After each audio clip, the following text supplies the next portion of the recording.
It's time for the Savvy Realtor Podcast. I'm Walter Storholt alongside Angie Cole, the owner and broker in charge of A. Cole Realty, serving you throughout the Triangle, teaching you about the ins and outs when it comes to buying or selling a home. You can find the team online by going to acolerealty.com. That's A-C-O-L-E realty.com, or by calling 919-578-3128. That's 919-578-3128. And now it's time for one of the top realtors in the Triangle, Angie Cole, and the Savvy Realtor Podcast. I wanted to talk about bargain hunting, Angie, because I feel like we certainly live in an age where we all like getting a good deal. Sure. Especially when it comes to buying a home. I think nobody's going to say, no, I don't want a good deal. You know, I want to overpay for this home. Let me overpay for that home. Yeah. So we all want to get the home of our dreams, but we also want to be able to call it a steal too, right? We want the ultimate win-win in that way. However, the pursuit of the perfect bargain home can backfire if you're not careful. I wanted to explore some of the ways buyers have shot themselves in the foot by making key mistakes in the hunt for a bargain buy. And this is maybe not as common these days, Angie. I feel like we used to talk about this a lot back when you first started your radio show, before the housing market really started booming. But kind of assuming that buying a short sale or a foreclosure automatically means you're getting a good deal. In our market, it's kind of funny because I get calls all of the time from investors from other areas, other states who want to be in this area and they want to invest. And they say, well, we want this great deal. We want to make this amount of return on it. And, we don't laugh. I almost said we laugh at them, but the market isn't there anymore. It really isn't. And we are very limited on those type of inventories that we have available. So when it comes to a foreclosure, I would say for the most part, you are getting a deal. Whenever there is a foreclosure that is available, more than likely the value is less than kind of the market value. But typically foreclosures in our market, if they are indeed in good condition, they will go quick. And oftentimes they go above asking price. So if you're looking at a foreclosure and it's listed, just say $200,000, don't think that you can go in and offer $180,000. I mean, once in a blue moon, maybe, but more than likely it's going above asking price just because there's so many investors or people that are looking to invest or even buy it as a primary residence, but are willing to go above asking price to win out on that home. And then when it comes to a short sale, remember that a short sale, first of all, is not a short process. Okay. I have seen some short sales take more than a year. I've seen them take that long and then never close. They should call it the long sale. Right? Oh, it's not a short sale. I think the quickest short sale I've ever dealt with was 90 days. And that was from contract to close, 90 days, where the norm is more of 30 days. And so with a short sale, though, a short sale is, of course, a hardship that the seller has. They have to present what the hardship is so that the bank approves of their short sale. But it all boils down to what the bank is willing to accept. With them, it's a numbers game, and it has to make sense for them to accept the short sale. Otherwise, they'll just foreclose on the home and they'll sell it on their own. So with the short sales, I don't always see that it's an amazing deal. Sometimes it can be a little bit below market value, but not always. It really, again, it depends on the bank's numbers, what outstanding liens or taxes have to be paid off, HOA dues, so there's a lot for the bank to look at before they're accepting an offer. So those can be a great spot to find as, for being bargains, but they're not always just as easy peasy and straightforward as what it might look. Yeah, it's a really good point, Angie. And so just beware of when you see short sale foreclosure, you see those deals that might be too good to be true. Realize that it probably is, just from the standpoint of that's not going to be the final sales price often, right? There's going to be competition. Yep. So with a short sale, the listing price in MLS is typically the price that the listing agent has put into MLS. Most of the time, that is not an approved price, yet that has been determined with the bank. So although maybe you're listed at $200,000, maybe the bank really wants $215,000 for this to work out. But with a foreclosure, that is the price that the bank has told the listing agent to put into MLS. So that's a number that, yes, the bank will accept, but oftentimes we see that there can be multiple offers and that foreclosure can go above asking price. Yeah, it's neat that, you've got these moving pieces and that there are these options for people, right? But it's just not, there's a lot more complications that come along with those short sales and foreclosures. So if you're hunting for bargains, it's a good place to look, but just realize you got a lot of other hands in the bargain bin going. You're buying the home as is as well. Yeah, remember that, right? Exactly. So it's going to come with the nicks and the dents and the scratches. Yeah, and you can do your due diligence and inspections and all that good stuff, but it's understood that you're accepting the home in as is condition, and so there could be future repairs once you close on the home. Another bargain hunting mistake might be making big compromises just to score a deal. Oh, everything about this home is great. It's fantastic. But, the foundation needs major repairs or something like that. But to get in the home, I'm going to make this, I'll compromise and we'll just deal with it. We'll fix it.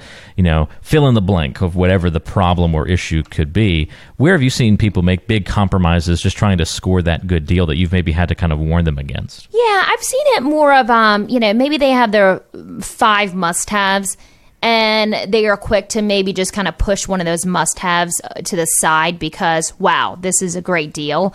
But, remember, some of those must-haves are important and are things that potentially you can't change once you close on the home. For example, I've seen some homes and it looks like, wow, this is just priced so low below, the market value in the neighborhood. But you get out to the home and there's no backyard, or it just drops off. And although, yes, you're getting, it looks like a great deal based on what other homes have sold for in the neighborhood, you now don't have a backyard for your kids to run around in. And that's, maybe long-term can you adjust that and change it, but I bet you're going to be dumping a lot of money into bringing in dirt, building a retaining wall, so be cautious on focusing too much on just getting this bargain, getting this great deal, where things that are important to you get put, kind of to the waistline. Because oftentimes those are things that you can't change. Maybe it's the floor plan. It's the weirdest home ever, right? You can't go in and just completely rearrange the floor plan. By the time you do that, once again, you've spent more money than what the home was even, market value worth. So be cautious on searching too much for a great deal where you're not focusing on what's most important for you as a homeowner. Yeah, that's actually, you bring up a great point there. I was thinking compromising really just in terms of repairs and that kind of thing. But you're right, compromising on kind of what you want because you like other aspects. But, then you don't want to get in that home and then really regret, we really wanted this in a home. Why didn't we value that? We compromised for all these other things, and we didn't value this enough. That was really more important to us than we made it, and we shouldn't have compromised on that key element, And repairs are one of those too. Be cautious on. To me, you're not getting that great of a bargain if there's all these repairs that are lingering, right? True. Because those can quickly add up. Be careful there too. Foundation issue. That's a big red flag to me, where there could be nothing wrong, or it could easily be a $30,000 fix. So, make sure that you are doing enough due diligence and research to make sure that you're buying also a sound home, right? Yep. This one seems as another bargain hunting mistake. It kind of seems silly, but coveting owner belongings that don't normally convey. I guess this would be like, hey, we want the drapes. Oh, I like the TV that you've got, mounted up there on the wall too. Let's have that stay behind. And the butcher block, we want to keep that in too. And hey, there's a ping pong table in the basement. Can we have that too? Yeah. Actually, this happens a lot, but I've seen that it actually can work against the buyer. The reason being is those are personal items of the seller, and the value that they put on those items, I bet, is completely different than the value you see in them. Same thing just as like a fridge or a washer and dryer. In the mindset of the seller is, well, it cost me this amount of money to buy those. But to a buyer, those have no value to them. Oh, just throw them into the deal. So whenever it comes to, maybe trying to negotiate in belongings or personal items of the seller, I actually highly suggest that we leave that outside of the contract. You can do a separate bill of sale between yourself and the seller for any additional items. But, let's focus on writing up an offer and getting you the best deal on the actual home. And then if you want to buy things separately, from the seller, do that outside. And also, if you are obtaining financing, lenders don't like to see all that extra kind of mess on a contract. The reason being is because whenever the appraiser comes out to appraise the home, How do they give value for a pool table? How do they give value for a recliner? They can't. So they actually can kick back the contract and ask for those items to be removed. So, when it comes to negotiating an offer and getting the best price for yourself, actually leave off those, belongings of the seller, because I think that actually can hurt your bargaining power more than help you. When we bought our our new home last year, it was funny because leading up to the closing date, the sellers and I were, texting back and forth. And do you want us to just leave this behind? Hey, how about this? Do you want us to leave this behind? Hey, we have a piano. Do you want to just leave this behind? Right. Yeah, sure. And that's okay. We don't need that. Oh, sure. That'd be great. Okay, yeah. sure. Sometimes it's a win-win, right? Right. Exactly. But I've seen it kind of backfire, and seller gets all uproar that no, you can't have that too, and because once again, it's special to them. It's also really funny though, from that perspective. One, it's great because there was some things like the furniture out back. They left us a lot of they had left a couple of umbrellas and dining sets out back, in the big patio backyard area, and some outdoor furniture and seating. So it was great. We didn't have to go populate the backyard with places to sit and that kind of thing already. We had all these options already. Yeah. So that was kind of nice. And it was just kind of we'll see the condition of it when we move in, and then what we want to keep, we can keep, and what we don't, we don't. And it's just really funny though, because you also have this perspective of where you're leave it. That's fine.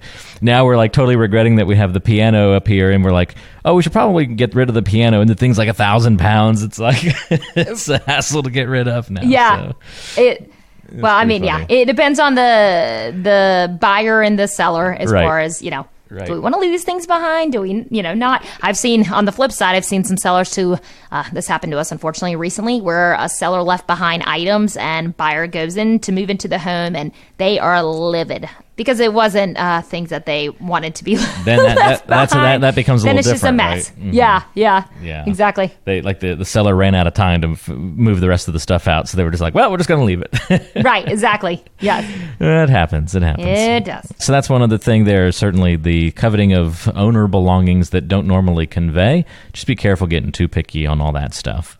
Making unreasonable repair requests, I think we should also throw on the list here. So you look for that bargain, we get into that repair conversation, and then you just ask for every single little tiny repair to be made to the home. Yeah, I've actually seen that it can backfire on you. So if you have a list of maybe 10 items on your inspection report, instead of going in and asking for all 10 items, focus on what's most important to you as a buyer. And the reason being, if you present over all 10 items, you say, I want all these fixed, I bet you anything the seller is going to be not so happy and come back and say, all right, I'll just fix one of these items. It's kind of like making a lowball offer that's very insulting to the seller. It's the same way when it comes to negotiating inspections and repairs. Do not be unrealistic, because you can actually hurt your bargaining power in your negotiations by looking like an unrealistic buyer. Sellers get offensive because to them, they've kept the home in amazing condition, but you've now just told them that their home is a piece of junk. And you're being unrealistic, so I bet you the seller's going to come back and be unrealistic as well. So yes, don't make unreasonable repair requests. Focus on the major items. If there's plumbing, electrical, HVAC, roof, foundation, those are major. If you have a squeaky door, you know what? I bet you can take care of that after closing. Yeah, there you go. There's certain things that can certainly wait. Last but not least, Angie, bargain hunting mistake, maybe the big one of them all, working alone without an agent. And talk about silly mistakes. I mean, it's free representation in North Carolina to have an agent on your side as a buyer. So why wouldn't you utilize that great tool? Yeah, exactly. And, every state to state is different. So it's not the same. And I think that's something that some buyers just aren't aware of, that in North Carolina, it's understood that it is free representation, because when a seller goes to sell their home, they have an agreement directly with their listing agent of the total compensation being paid. And that includes both to pay for their listing agent and also to pay for the selling agent that is procuring cause of this sale, who brings the buyer to the table. So it is silly not to have an agent looking out for you and your best interest to negotiate on your behalf, making sure you're being represented how you should be, and just all the steps are being taken throughout the process. Remember, if you don't have an agent, it doesn't mean that you're going to get a better deal. I know, for example, if a buyer comes to me and they make an offer on one of my listings and they are unrepresented, I'm not going to, first of all, the commission agreement is between me and my seller. I am not going to now reduce my commission by like the buying agent commission because they don't have representation. And the reason being is because I'm doing so much more work because they do not have representation on their end. So it's actually more work for the listing agent when you don't have representation, and take advantage of it. I mean, it is understood in North Carolina that, buyers, they have agents, and it is free representation for them. You've been listening to the Savvy Realtor podcast. I'm Walter Storholt alongside Angie Cole. She's the owner and broker in charge of A. Cole Realty here in the Triangle. And if you have questions for Angie, we invite you to go online to acolerealty.com. Listen to past podcast episodes on the website, read the blog, and all the great information, including the option to find a home right there on the website. That's acolerealty.com. And you can also call Angie with your questions, 919-578-3128.